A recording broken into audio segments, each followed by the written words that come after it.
DNA or deoxyribonucleic acid is a genetic material made of nucleotides.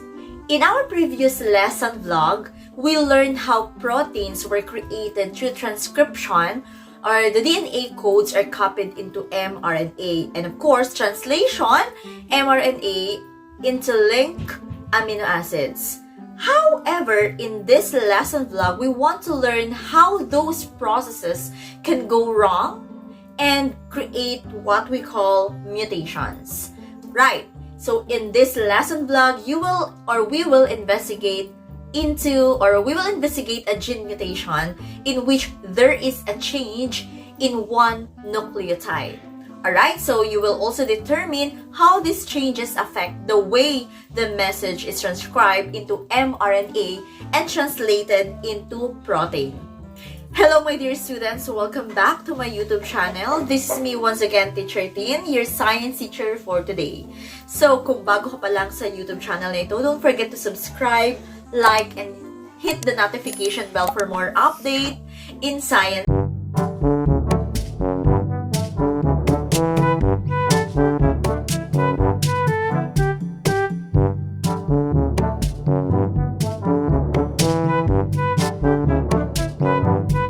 Welcome back again to another lesson vlog. So again, kagaya na sinabi natin kanina, we will be discussing about the gene mutation. And in this lesson vlog, you will be introduced to the effects of the gene mutation. So stay tuned and have fun learning in the following topics. So today, you will explain how mutations may cause changes in the structure and function of a protein. The DNA is used to complete the process of protein synthesis. And protein synthesis, we know that it has two stages which are called as transcription and translation. And during the protein synthesis, at the ribosome, messenger RNA sequences are read and translated into amino acids. And these amino acids will form what we call the proteins. These amino acids are specified by codons carried by the mRNA. And if the mRNA is copied incorrectly during transcription stage, there will be an anomaly in the genes. Diba? Ganun naman, diba? Pag may nagkakamali, so ibig sabihin, merong posibleng mangyari na hindi maganda. And this is what we call mutation. A mutation is a change that occurs in our DNA sequence, either due to mistakes when the DNA is copied or as a result of environmental factors such as the UV light and the cigarette smoke. And did you know that mutation occurs during the DNA replication, thus transcription into mRNA is anomalous. Alright students, let us explore the different types of mutation in this lesson vlog. Are you ready? Alright, so let us define mutation. Ano ba pag sinabi nating mutation? Di ba nakikita nyo lang yung mutation sa mga napapanood yung mga zombie movies, yung mga kaiba yung itsura na medyo nakakatakot, di ba? So that is also a product of mutation. So now, what is mutation? Mutations are change to a DNA sequence. Just like the information in the DNA, as a group of sentences, mutations are mistakes in spelling of the words that form those sentences. Alright, so mutations, these are agents that cause alteration in the DNA and can lead to permanent mutations in the DNA sequence depending on the ability of an organism to repair the damage. Alright, so let's say for example, what are the examples of mutations? So these are the radioactive substances such as X-rays, ultraviolet radiation, or certain chemicals or drugs. Alright, so there are different types of mutations that you have explored, alright, in your previous activities. And these are point of mutation and frame shift mutation. So first, you made a point of mutation in the original DNA. And the second mutation you explored is a frame shift mutation. So lastly, the third mutation that you determined is a special type of point mutation called the silent mutation. Alright, so let us discuss this. And let's take a look at the definitions and descriptions about the types of mutation. The first mutation or the first gene mutation is what we call the point mutation. So, ano ba pag sinabi nating point mutation? Point mutation, this is a type of mutation in DNA or RNA wherein one single nucleotide base is deleted, added, or altered. So, ano mangyayari kapag may na-delete, may nadagdag, may sumobra, or may nabago? So, this can lead to substitution mutation. There are three types of substitution mutation, and these are the nonsense, missense, or the silent mutation. So, let us discuss what are the differences among this nonsense, missense, and the silent mutation. So, let us discuss first the nonsense mutation. Alright? So, nonsense mutation results in the formation of a stop codon due to the substitution of one nitrogenous base. Tandaan, stop codons, these are special nitrogenous bases that stop translation stage in protein synthesis. So ito yung kailangan na magpatigil, magpahinto sa translation stage during the protein synthesis. At ano-ano ba ang meron dito? So ito yung may ATC, ATT, or ACT in the DNA. And of course, the UAG, the UAA, or the UGA in mRNA. Tandaan yung mga yun, ha? And they are usually located, saan ba ito nakikita? They are usually located at the end of the messenger RNA nucleotide base sequence. Kapag itong substitution mutation ang nag-cause para lumabas ito sa ibang lugar, okay, so it will suddenly stop the translation process to amino acid, and what will happen? So ito na yung magiging simula ng failure para makapag-create ng tamang protein. Okay, tingnan nyo itong original DNA code for amino acid sequence. So, itong nasa taas, that's the original DNA code for amino acid sequence. However, yung makikita nyo dito sa baba, that's the mutated DNA code. So, look at this. Dun sa DNA, dun sa pang-apat, mapapansin nyo na it is supposed to be ACG. However, na-replace siya, napalitan siya ng single nucleotide na instead of G, it becomes ACT, which is wrong. So, dun pa lang nagkaroon na ng alteration. Alright, so tingnan nyo yung kasunod.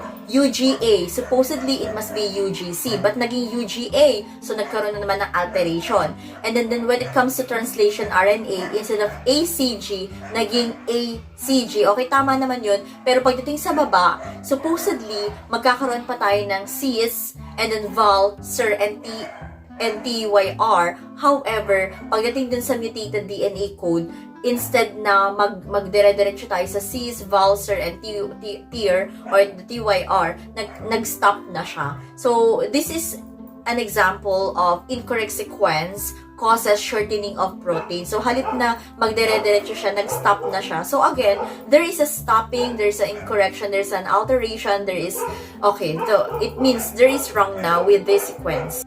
Okay, so now, when one nitrogenous base of the DNA is replaced and the result is an altered codon but does not form a stop codon, kagaya nung kanina, di ba nag-stop kasi yung kanina? So ngayon, hindi naman siya nag-stop. It will be classified as the missense mutation or the second type of point mutation.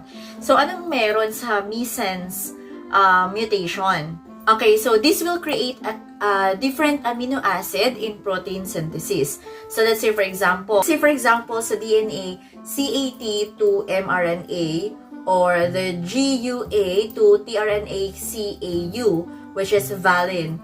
Alright, so kapag yung dun sa CAT, na-change yung CAT into CCT to mRNA and then GGA to tRNA naging CCU naman, so glycine. So, yun yung example ng missense mutation.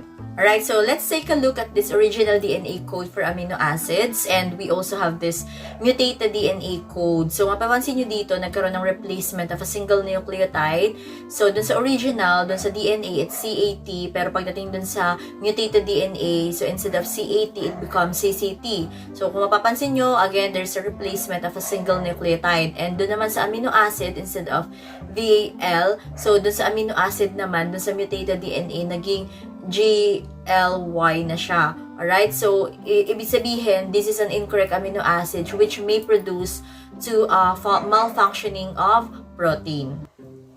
And additional information for the missense mutation, this can be also classified as conservative and non-conservative. Pag sinabi nating conservative mutation, so when the new amino acid form has the same properties of that one that was supposed to be produced, that's a conservative. Pero pag sinabi nating non-conservative, this is when the new amino acid form has different properties of one that was supposed to be produced. Now, let's proceed with the silent mutation, the third type of point mutation.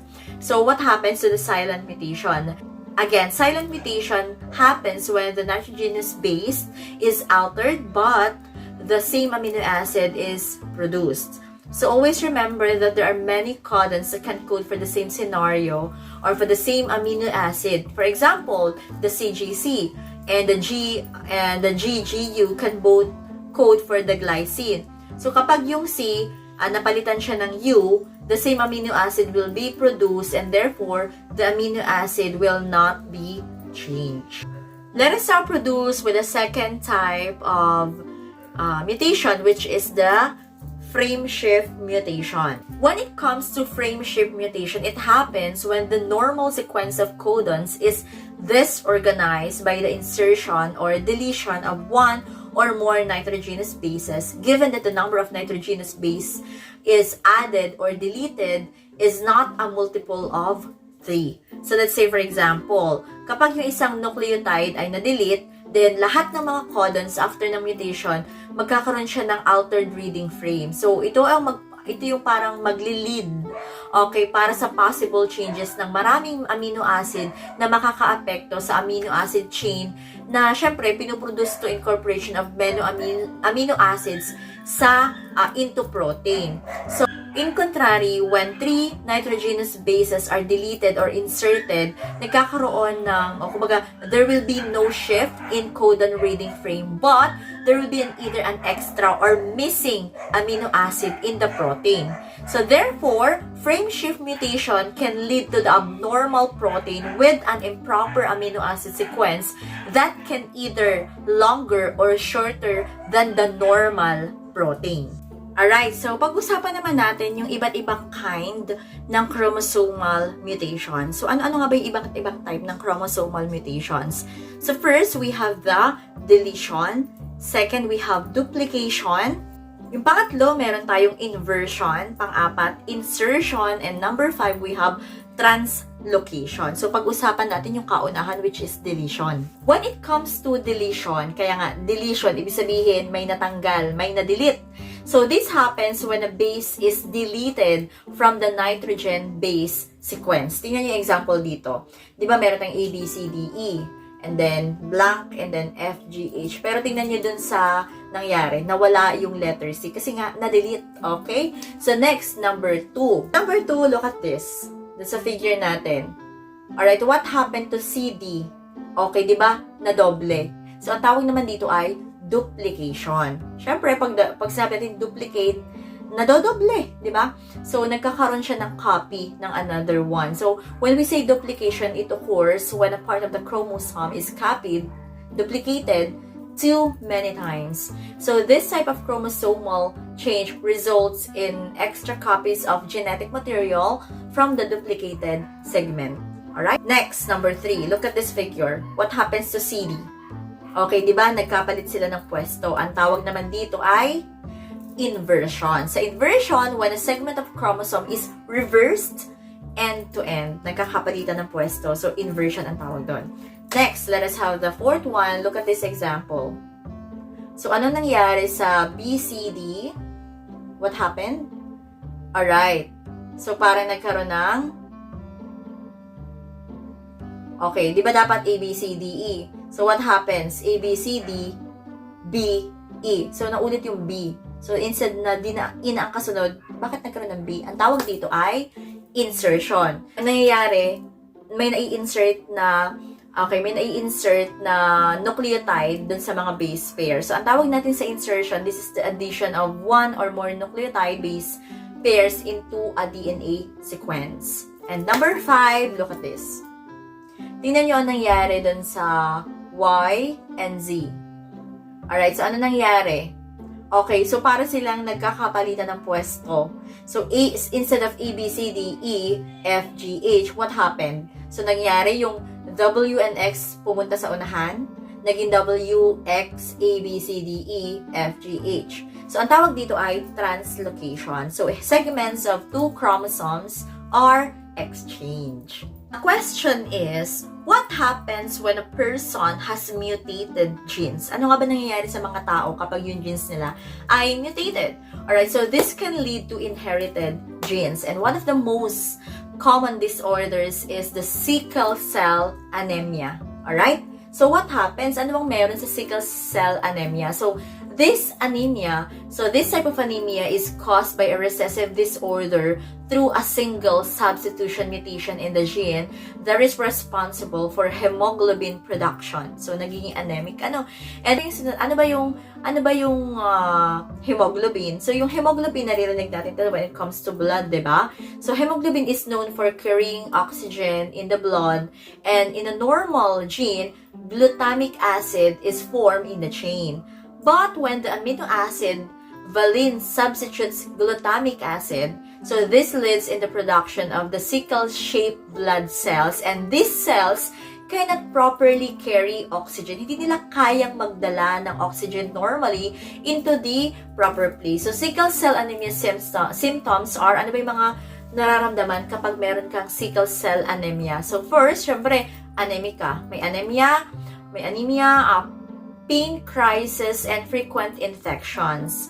So, what happened or what will happen kapag meron ka nito? Of course, it can be managed, or ano ba ang kailangang gawin, treatment para sa may mga sakit na ganito? Of course, it can be managed with prescription drugs, folic acid, bone marrow transplants, and of course, the blood transfusions. What else aside from the sickle cell anemia? So, meron pa tayong tinatawag na albinism. Alright, so likewise, deletion mutation can lead to albinism. So, albinism, what is albinism?